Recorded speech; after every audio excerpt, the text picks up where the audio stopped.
Dobrý den. Dnes se budeme ještě učit číslovky. 100, 200, 300, 400. A partir del número 500 se utiliza la forma 500, 600, 600, 700, 700, 800, 800, 900, 900, 1000, 1000. Cuando queremos expresar múltiplos de 1000, utilizamos los numerales que ya aprendimos.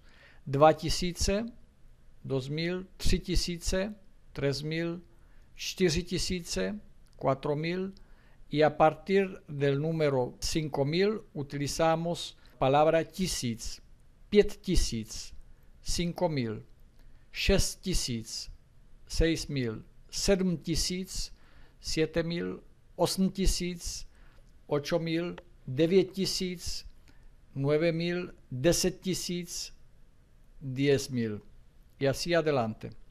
Combinamos números más complejos, por ejemplo, 1968, 1968, milion, 2 miliony, 3 miliony, 4 miliony, 5 milionů, 6 milionů, 7 milionů, 8 milionů, 9 milionů, 10 milionů. Ahora vamos a aprender cómo utilizarlo en las frases. Jak je to daleko? ¿Qué tan lejos es? Je to 20 kilometrů.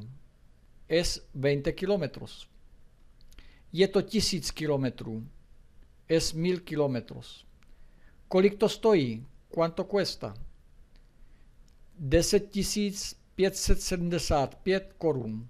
10.575 coronas. Kolik obyvatel má Praha? ¿Cuántos habitantes tiene Praga? Praha má 1 milión obyvatel.